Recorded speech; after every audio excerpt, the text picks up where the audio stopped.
बिस्मिल्लाहिर्रहमानिर्रहीम। अस्सलाम वालेकुम वरहमतुल्लाह। जी व्यूअर्स, उम्मीद है आप सब खैरियत से होंगे। आप देख रहे हैं IPC news and views YouTube channel और मैं हूं आपका host doctor Mohammad Yasin. Viewers, आज हम बात करेंगे वैक्सीन्स के ऊपर, लेकिन सिर्फ कोरोना वायरस की वैक्सीन के ऊपर नहीं, जितनी भी वैक्सीन्स लगाए जाते हैं जिसको आम ज़बान में हमारे लोग हिफाजती टीके कहते हैं। तो आज इसके ऊपर हम बात करेंगे कि वैक्सीन असल में होती क्या हैं, ये क्या करती हैं, ये कैसे बॉडी को बीमारियों से बचाती हैं और इनकी कितनी किस्में होती हैं, इसके ऊपर आज हम बात करेंगे। लेकिन उससे पहले अगर आपने ये चैनल अभी तक सब्सक्राइब नहीं किया तो इसको सब्सक्राइब कर लें और साथ लगे हुए बेल आइकन को भी क्लिक कर दें ताकि मेरी तमाम वीडियोज़ आप तक बर वक्त पहुँच जाया करें। व्यूअर्स, वैक्सीन असल में वैक्सीन इलाज नहीं है, ये आपकी बॉडी को बीमारी से बचाने के लिए डायरेक्टली इस्तेमाल नहीं होती है, बल्कि ये आपके बॉडी को ट्रेन करती है कि जब कोई जरासीम जिसमें वायरस या बैक्टीरिया हैं, जब वो आपकी बॉडी में एंटर होंगे बीमारी पैदा करने वाले, तो आप उससे लड़ेंगे कैसे। तो ये अपनी बॉडी को ट्रेन करने के लिए वैक्सीन इस्तेमाल की जाती है। वैक्सीन फ़ौरन जाके बीमारी से ना बचाती हैं ना ही बीमारी वाले जरासीम को मारती हैं। जो बीमारी को जरासीम को मारने के लिए जो दवाई इस्तेमाल होती है उसको हम इम्यूनोग्लोबुलिन कहते हैं। जैसे हेपेटाइटिस बी का इम्यूनोग्लोबुलिन होता है। जब कोई हेपेटाइटिस बी का कोई मरीज़ा है, उसका बच्चा पैदा होने वाला है, तो बच्चा जब पैदा होता है तो उस वक्त वो वैक्सीन वो इम्यूनोग्लोबुलिन उसको लगाया जाता है। इसी तरह कोई जो डॉक्टर्स हैं, नर्सेज हैं, हेल्थ केयर वर्कर्स हैं, जब उनको कोई इंजरी हो जाए, कोई नीडल लग जाए, कोई शार्प कोई ब्लेड लग जाए, कोई जो मरीज़ पे इस्तेमाल किया हुआ हो और उस मरीज़ को हेपेटाइटिस बी हो, तो उनको जो लगाया जाता है उसको कहते हैं इम्यूनोग्लोबुलिन। वो एंटीबॉडीज़ होती हैं रेडीमेड, यानी कि जैसे कोई डाकू आपके घर में आ जाए तो आप जब पुलिस को बुलाते हैं या कोई आपकी मदद के लिए आ जाता है फ़ौरन और उस डाकू को भगा देता है, तो ये होता है इम्यूनोग्लोबुलिन जो फ़ौरन जाके, अब आपकी बॉडी में वायरस चला गया है क्योंकि एक मरीज़ को वायरस था, आपके अंदर वो ब्लड चला गया है, तो अब वो इम्यूनोग्लोबुलिन लगाया जाता है कि फ़ौरन जाके तो वो आपकी बॉडी को प्रोटेक्ट करे उस वायरस के अगेंस्ट। लेकिन जो वैक्सीन होती है वो ज़्यादा देर के लिए इंतज़ार करना पड़ता है बॉडी को वैक्सीन लगाने के बाद उस बीमारी से लड़ने के लिए। इसीलिए वैक्सीन लगने के फ़ौरन बाद नहीं कोई बंदा इम्यून हो जाता। आम तौर पे जैसे अक्सर ये होता है, जो एवरेज में अगर बात करूं तो तकरीबन 2 हफ़्ते लगते हैं। तो 2 हफ़्ते के बाद आप कहते हैं कि अब आप इस काबिल हो चुके हैं कि अब अगर कोई जरासीम आपकी बॉडी में आए तो आपकी बॉडी उसके ख़िलाफ़ लड़ सकती है। तो ये होती है वैक्सीन। अब मैं आपको आसान ज़बान में अगर समझाऊं, इसको डॉक्टर के अग्रवाल जो है ना, वो स्नेक एनालॉजी कहते हैं। तो अगर कोई ऐसा बंदा है या कोई ऐसा घर है जहाँ के लोग सांप से बहुत ज़्यादा डरते हैं, तो आप उनको ये तो कर सकते हैं एक तरीका कि आप वहाँ पे एक बंदा उनको दे दें, जो बंदा हर वक्त उनके घर में बैठा रहे और जब भी कोई सांप उनके घर के अंदर आए तो वो उस सांप को मार डाले। तो ये मुमकिन नहीं है कि एक बंदा सिर्फ इस काम के लिए रखा जाए।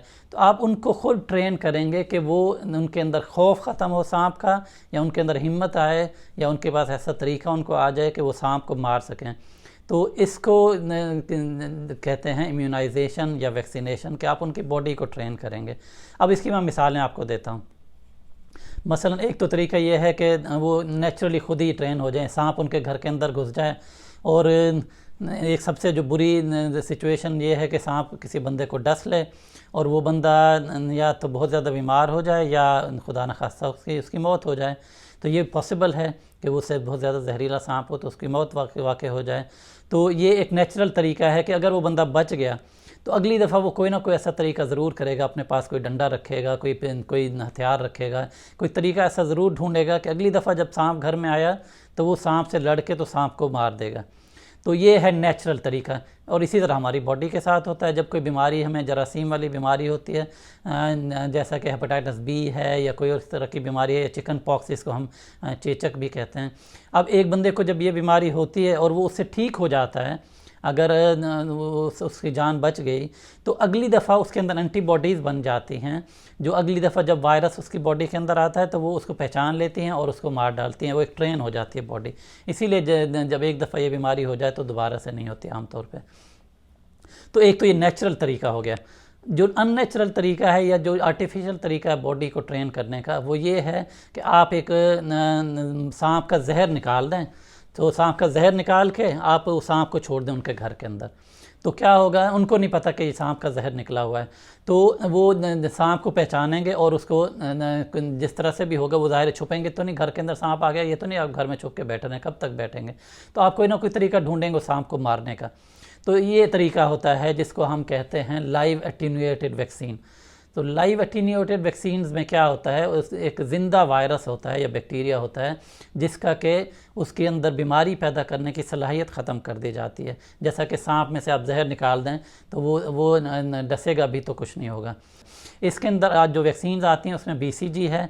BCG जो आप TB के लिए जो हम वैक्सीन बच्चों को लगाते हैं, सबसे पहले जो वैक्सीन लगती है ये लाइव वैक्सीन होती है। इसके अलावा MMR है, तो ये वाली वैक्सीन जो है ये भी लाइव एटीन्यूएटेड वैक्सीन होती है। एक और तरीका ये हो सकता है कि आप सांप को मार के तो उसके अंदर घर के अंदर फेंक दें, सांप मरा हुआ है बिल्कुल ख़त्म है, तो लेकिन फिर भी वो जब एकदम से सांप को देखेंगे उनको तो नहीं पता कि मरा हुआ है या सोया हुआ है या क्या है, तो वो फिर भी उसको मारने के लिए कोई तरीका करेंगे। तो ये होता है, इसको हम कहते हैं इनएक्टिवेटेड वैक्सीन। जो इनएक्टिवेटेड या किल्ड वैक्सीन होती है उसमें जो वायरस होता है वो उसको मार दिया जाता है। इसकी अगर मैं मिसाल आपको दूं तो उसके अंदर मिसाल है जैसा कि फ़्लू की वैक्सीन होती है आमतौर पे, पोलियो की वैक्सीन है, तो और अभी जो कोरोना वायरस की वैक्सीन जो आई हुई हैं उसमें सबसे बड़ी मिसाल है साइनोफॉर्म की। जो साइनोफॉर्म जो इस वक्त पाकिस्तान के अंदर लग रही है, जो पाकिस्तान को चाइना ने वैक्सीन दी है, ये किल्ड वायरस है जो कि वैक्सीन के तौर पे बॉडी के अंदर डाला जाता है और फिर आपकी बॉडी ट्रेन होती है उस वायरस से अगली दफ़ा लड़ने के लिए। अच्छा जी, अब आगे आ जाते हैं कि अब आपने ये देखा कि अब मरा हुआ सांप भी डाल के देख लिया। अब आप क्या करते हैं कि आप सांप की, मरे हुए सांप की एक छोटी सी टुकड़ा कोई या उसकी गर्दन काट के तो वो आप वहाँ पे फेंक देते हैं, ठीक है ना। तो ये जो आप फेंकना होता है ये उनको एकदम से सांप की गर्दन नज़र आएगी तो एकदम से रिएक्शन तो आएगा, वो भागेंगे कि सांप को मारो, ये तो सांप आ गया है। वो बेशक पीछे का हिस्सा उनको नज़र ना आए लेकिन उनके सांप की गर्दन नज़र आ जाएगी। तो इसको कहते हैं सब यूनिट वैक्सीन। सब यूनिट का मतलब है कि छोटा सा टुकड़ा किसी वायरस का या बैक्टीरिया का। इसकी अगर आम तौर पे मिसाल हम लें तो जो पर्ट्यूसिस होता है जिसको हम काली खांसी कहते हैं, तो ये उसके लिए यूज़ होती है पर्ट्यूसिस वैक्सीन, ये इसको सब यूनिट वैक्सीन कहते हैं। अब जो नई एक टेक्नोलॉजी कुछ आ गई है उसमें क्या करते हैं कि जैसा कि सांप की आपने गर्दन काटी, अब वो फेंकने के बजाय कि हो सकता है उनको फ़ौरन पता चल जाए कि ये तो सांप की गर्दन है, वो भी मरा हुआ है, तो आप वो सांप की गर्दन किसी और चीज़ के ऊपर लगा देते हैं। यानी आप फ़र्ज़ करें आपने चूहे के ऊपर लगा दी या कोई से ऐसी चीज़ के ऊपर लगा दी छोटे जानवर के अंदर जो कि घर के अंदर पे भागता है और उसको देख के उनको सांप ही नज़र आता है, तो फिर वो उसको मारने के लिए दौड़ते हैं। तो ये इसको कहा जाता है viral vector vaccines. Viral vector vaccine का मतलब ये है कि वायरस का छोटा सा हिस्सा होता है जिस वायरस के अगेंस्ट आप बीमारी से बचाना चाह रहे हैं। यानी अगर हम कोरोना वायरस की बात करें तो कोरोना वायरस पूरा नहीं होता, वायरस का एक हिस्सा होता है, और फिर एक और वायरस लेकर, जो कि हम अगर अभी इस वक्त एग्जांपल लें तो जो एस्ट्राजेनेका और ऑक्सफोर्ड यूनिवर्सिटी की वैक्सीन है, ये वैक्सीन भी पाकिस्तान के अंदर अप्रूव हो चुकी है जो कि WHO ने देनी है और बहुत जल्द मिल जाएगी। तो ये भी वैक्सीन जो है ना ये वायरल वेक्टर के तौर पे इस्तेमाल की गई है। इसके अंदर एक एडिनो वायरस होता है जो कि आमतौर पे फ्लू करता है, तो वो एडिनो वायरस जो चिंपैंजी के अंदर फ्लू पैदा करता है, तो वो वाला वायरस लिया गया, उसको मारा गया, इनएक्टिवेट किया गया। तो इसका मतलब ये है कि ये वो जैसे हम कह रहे हैं कि चूहे के ऊपर आपने सांप की गर्दन लगा के तो अंदर बॉडी के अंदर भेज दी, तो इससे बॉडी और जल्दी से उसको पहचान देख के तो रिएक्शन दिखाती है, इसलिए ये एक और तरीका है। इसी तरह एक और जो वैक्सीन जो रशिया की वैक्सीन है वो भी पाकिस्तान के अंदर अप्रूव हुई है जिसको स्पुतनिक 5 कहते हैं। तो ये भी वायरल वेक्टर के तौर पे यूज़ की गई है। इसके अंदर एडिनो वायरस है, वही जो फ्लू करता है, लेकिन ये इंसानों के अंदर फ्लू करता है। और इसमें 2 तरह के एडिनो वायरस यूज़ किए गए हैं, टाइप 5 और 26। तो उसमें 2 एडिनो वायरस यूज़ किए गए हैं और कोरोना वायरस का हिस्सा इस्तेमाल किया गया है। और अभी जो सबसे न्यू टेक्नोलॉजी आई है जिसके ऊपर लोगों को बहुत ज़्यादा परेशानी भी हो रही है वो होती है मैसेंजर RNA की। अब अगर हम सांप की मिसाल अगर हम लें तो मैसेंजर RNA क्या होता है कि आप जिस तरह सांप का आप वजूद ही नहीं है, आपने क्या किया, आपने सांप की आवाज़ रिकॉर्ड की किसी मोबाइल के अंदर या किसी टेप रिकॉर्डर के अंदर या किसी चीज़ के अंदर, और आपने कहीं छुपा के रख दी और वो आवाज़ आपने चला दी। तो आवाज़ चलने से लोगों के अंदर क्या होता है, उस घर के लोगों के अंदर, कि वो आवाज़ सुनते हैं। जैसे जिन लोगों ने सांप की आवाज़ सुनी, वो जो फुंकारने की आवाज़ होती है बहुत ज़्यादा तेज़ होती है, जो शू की आवाज़ आती है, तो वो आवाज़ सुनते हैं और उनके दिमाग में ही, इमेजिनेशन के अंदर ही ये दिमाग में बन जाता है कि अच्छा ये सांप है, और फिर उस सांप से लड़ने के लिए वो दौड़ते हैं, कोई डंडा लेके जो भी। तो इसी तरह से हमारी बॉडी, जब ये मैसेंजर आरएनए बॉडी के अंदर डाला जाता है, वो वायरस नहीं होता है, ना वायरस का कोई हिस्सा होता है, एक कोड होता है आरएनए का, जो उसके अंदर जीन का जो उसके बॉडी के अंदर डाला जाता है।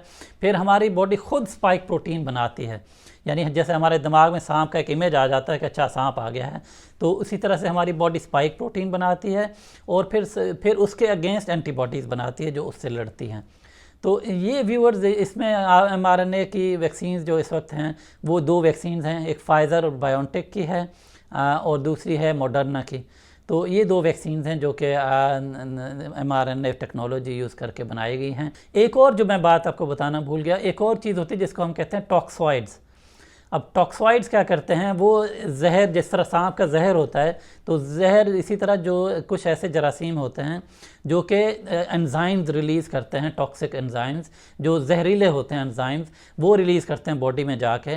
तो आप अपनी बॉडी को उसके अगेंस्ट जो है ना वो ट्रेन करते हैं कि इस तरह का अगर जहरीला कोई मादा बॉडी में आए तो बॉडी इसके ख़िलाफ़ कैसे लड़ेगी।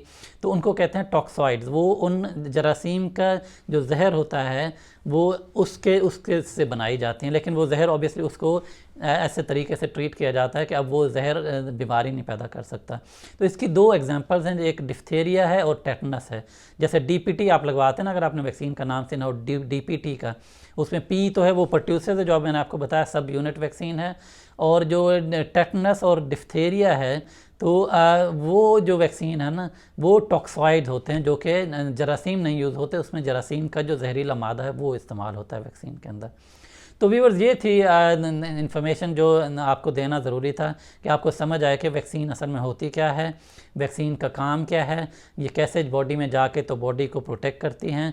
तो वैक्सीन का मकसद आपकी अपनी बॉडी को ट्रेन करना होता है कि जब अगली दफ़ा कोई वायरस या बैक्टीरिया आपकी बॉडी में आए तो आप उसके ख़िलाफ़ कैसे लड़ेंगे। लेकिन वैक्सीन लगाने के बाद जब आप कहते हैं कि मैं वैक्सीन लगवाई है तो मुझे बुखार हो गया, मुझे ये हो गया, मुझे सर में दर्द हो गया, परेशानी हो गई, तो ये एक नेचुरल रिएक्शन होता है बॉडी का। हम अगर यही सांप की एग्जांपल ले लें कि जब सांप को कोई बंदा मारने के लिए भागता भी है ना हिम्मत करके, क्योंकि उसके पता है और तो कोई रास्ता ही नहीं है, अब सांप अंदर आ गया है, कोई और मदद करने वाला भी नहीं है, तो हमने रात को सोना, ये तो नहीं हो सकता कि हम सांप को उधर ही रहने दें और हम सो जाएं, तो हमने मारना था उसको। लेकिन आपकी बॉडी के अंदर फिर भी कपकपी होगी, आपके अंदर खौफ तारी होगा, आपके हाथ कांप रहे होंगे, तो कुछ ना कुछ तो रिएक्शन आपकी बॉडी का होगा उसके अगेंस्ट। इसीलिए जब वैक्सीन लगती है, चूँकि आपकी बॉडी एक वैक्सीन को रिकग्नाइज़ करके तो एंटीबॉडीज़ बनाने के लिए रिएक्शन फ़ौरन दिखाती है, तो ये आपकी बॉडी का रिएक्शन होता है वैक्सीन के अगेंस्ट, जिनको हम साइड इफ़ेक्ट कहते हैं। तो ये नॉर्मल होते हैं। अगर तो कोई बहुत ज़्यादा सीवियर रिएक्शन नहीं हुआ जिसको, और हल्का फुल्का बुखार हुआ, सर में दर्द हुआ, या कोई इस तरह की चीज़ें हुई, बदन में दर्द हुआ, तो ये एक नेचुरल बॉडी का रिएक्शन होता है और ये टेम्परेरी होता है, इसके बाद बॉडी ठीक हो जाती है। व्यूअर्स, ये थी एक मुख्तसर सा जायज़ा वैक्सीन्स के बारे में। अगर आपको मेरी ये वीडियो पसंद आई है तो एक लाइक का बटन होगा, उस लाइक के बटन को क्लिक कर दें। और अगर आप समझते हैं कि ये जो बातें मैंने आपको बताई हैं ये किसी और के भी फ़ायदे के लिए हो सकती हैं तो आप इसको शेयर कर दें। अगर आपने अभी तक चैनल सब्सक्राइब नहीं किया तो इसको सब्सक्राइब कर लें और साथ लगे हुए बेल आइकन को भी क्लिक कर दें ताकि मेरी तमाम वीडियोज़ आप तक बर वक्त पहुँच जाएँ। अल्लाह ताला हम सब का हामी और नासिर हो। अपना ख्याल रखें, अपने इर्द गिर्द के लोगों का ख्याल रखें। अस्सलामु अलैकुम वरहमतुल्लाहि वबरकातुहू।